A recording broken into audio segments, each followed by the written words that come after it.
Most married men that I've talked to have told me not to get married, that the way that I'm doing it is right. I made some videos on this channel in regards to marriage, and I wanted to talk a little bit more about it and kind of go back and forth here with people about that perspective.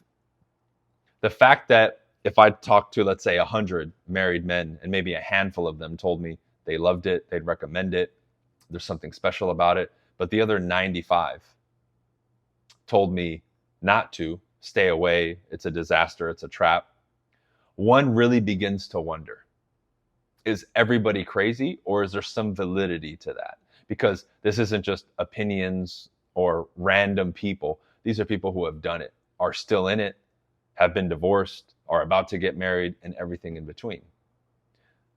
Now, when you look at it on paper, the answers are obvious. I've made a video that got a lot of views on this channel about why I'll never get married. You know, we can discuss some of them here back and forth, but first and foremost, if you are married, sound off in the comment section and let us know, and then give us your perspective if you would recommend it. If you've done it, whether you're still in it, about to do it, or you know, you've ended a marriage, right?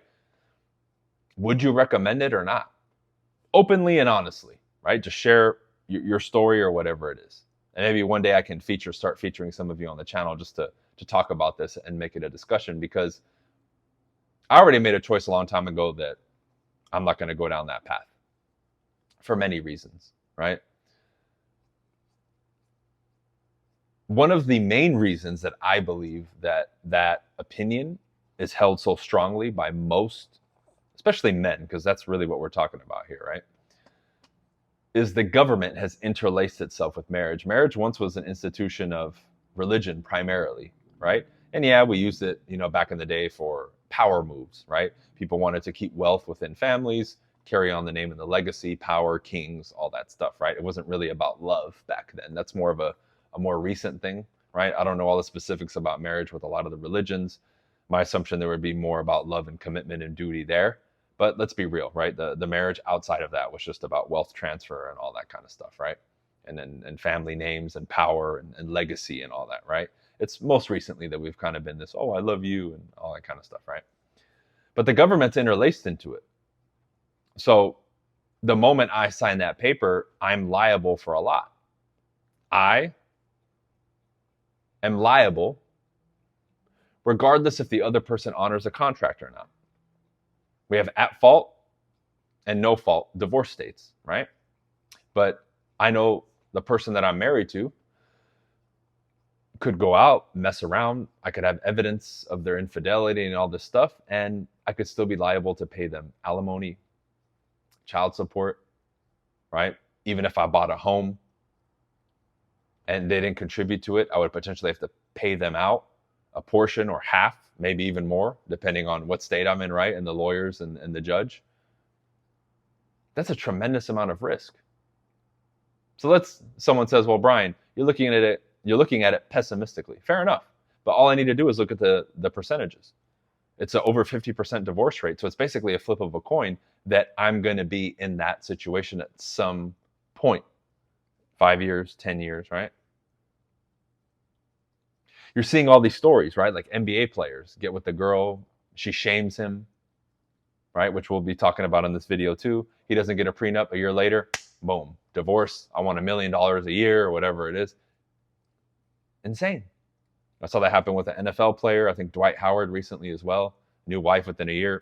I want a divorce and I want money. Crazy. Then all of the shaming and manipulation comes behind it. Oh, a real man would do that. Oh, you know, you want me to sign a prenup? Don't you trust me? Right? Yet the other side, in this case the woman, fails to understand the perspective. But this is the deal. Women understand our perspective. They're not dumb. If we claim that they don't understand our perspective, we're basically saying that they're stupid and unintelligent.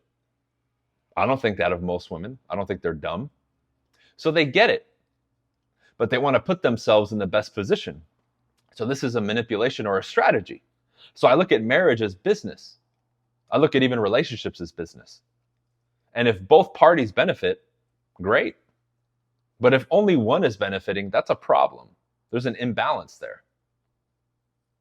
Any relationship that I've been in, especially my last one, we both benefited from it. It ended, whatever. Because even if somebody would want to make an argument that either one used the other one, well, technically, at least to some degree, we both benefited from it. One party may have benefited more, right? It's never going to be exact, but you get the point. So you can wipe the slate clean there and be okay.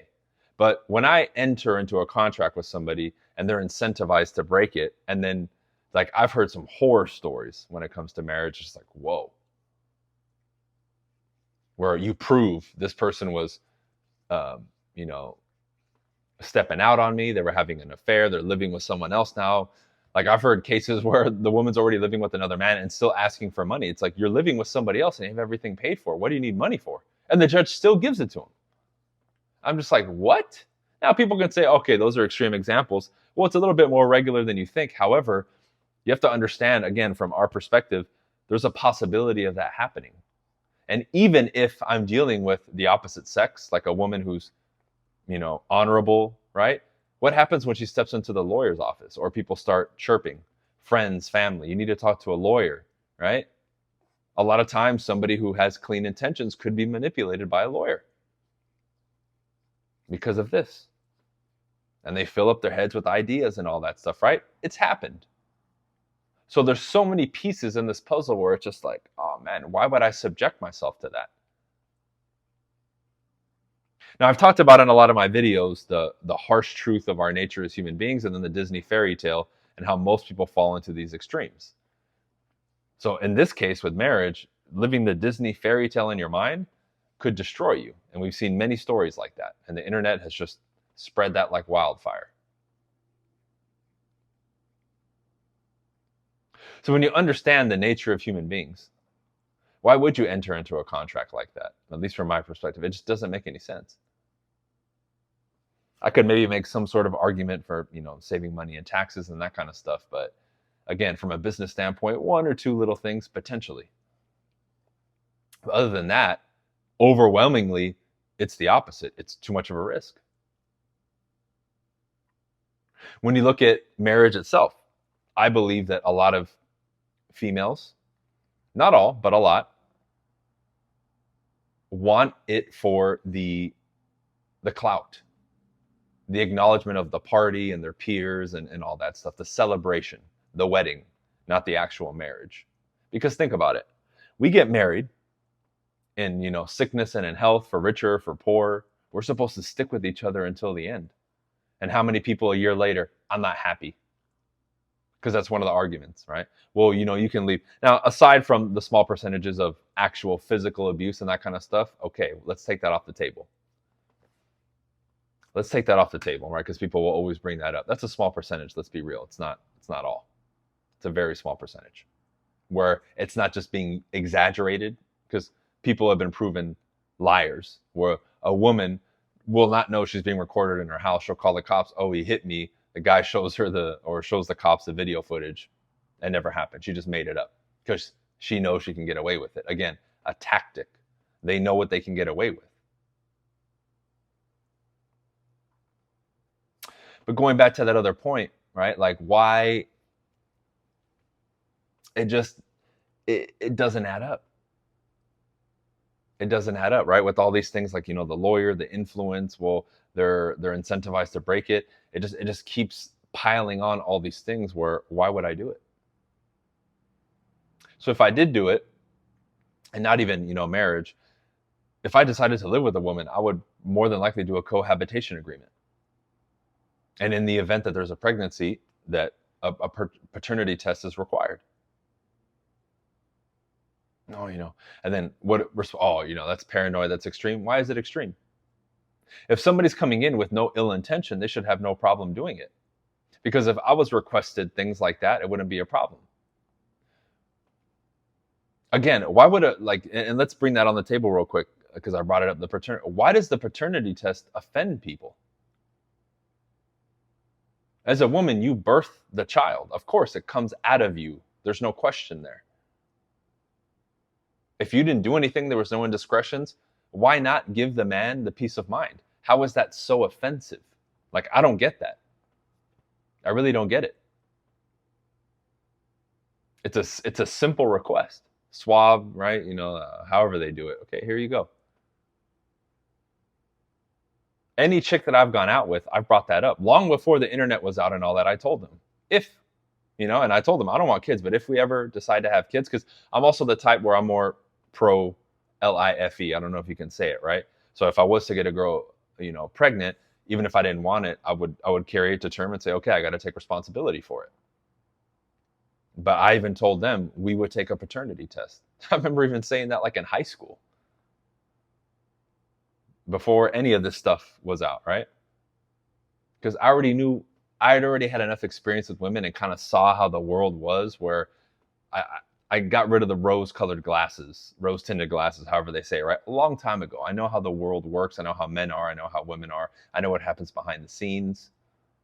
I've seen a lot. I've experienced a lot, right? I've had a lot of friends and different people in relationships. So you see what happens. And after a while, it's beyond coincidence. If you see something happen 2, 3, 4, 5, 10, 15, 20, 30, 50 times, okay, that wasn't a one-off. That's maybe a part of the dynamic, and I need to take note of it. So same thing with this. I'm going to move properly. I've seen prenups get thrown out too. Because then my next argument would be this, since I'm on the side of not getting married. How does that change the relationship? If I am with a woman, we're committed to each other and everything is fine, why do we need to get married? I made it very clear in my previous original video, taking out religion. Under religious practices, me and the wife, we subscribe to a particular religion. That's what we do. In that case, that makes sense. But outside of that, what changes it? Besides the wedding and the ceremony and the social claps or whatever, how does that change it doesn't change the dynamic of our relationship. We don't have to do that. We can just carry on. But a lot of times, and this is my opinion again, pressure, social pressure, family, you need to do it. Oh, my friends are getting married. I need to get married. Again, all that stuff to me in my world is irrelevant. I don't care what people think. I don't care what they say. This is my life. This is our life if we're together. Who cares? So I think about it differently. I wasn't born like, oh, I want to get married. And like, it wasn't a mission of mine. If it's a mission of yours for whatever reason, okay, I get it. That can be understandable. If you told me since, 5, you wanted to get married and do your thing, cool. But we could cohabitate, live together, have kids. We don't have to get married. So the more that this comes up and unravels, I have all these points. So again, I'm inviting people in the comment section, especially if you're on the side of yes, you should do it, to give me something compelling that would cause me to reconsider this thing potentially. Because this is a topic, a strong point of contention right now in a lot of my social circles too, especially with people around my age, like 30 to like 45, who are entrepreneurs and doing their thing.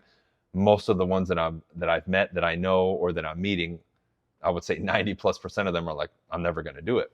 So I'm really curious to hear the opposite side, because I've met a lot of people who are married. Some have recommended that I do it, and they've shared their testimony, but I think I need to hear more to get a proper analysis, because I'm getting way too much from the side of, yeah, I agree with you, I don't want to do it either, right? Because then it's easy to be in that echo chamber and just listen to that. But again, if the government wasn't involved and I was religious, potentially, right? But especially if the government wasn't involved, maybe it would change my perspective on it. But again, outside of like the social acceptance and people clapping, and like I mentioned earlier, a lot of women just want it for the ceremony. Because I believe a lot of them would be upset. A lot of them. Remember, I'm not saying all, I'm saying a lot. If you just gave them the ring, okay, we're going to go to the courthouse and make it official, a lot of them wouldn't be happy with that. How many men have said the moment they put the ring on the finger and got married, their wife completely did a 180 and started acting differently?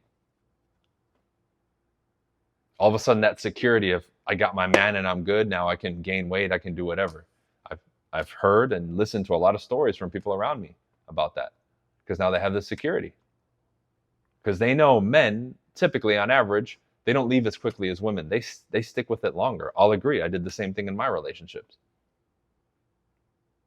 And a lot of them are just like, you know what? I don't want to start over or whatever. So they'll start conforming. Then they start pushing the line, right? Then it sours a relationship. When had they never gotten married, maybe that would have never happened. I don't know. So let me know your thoughts. Most men do tell me not to get married. tend to agree with that, right? Like I'm like, you're preaching to the choir when they tell me that. But I'd be curious to kind of hear some different perspectives on it, because the more I look at it from different angles, right, and study it, it makes less and less sense to me. All right.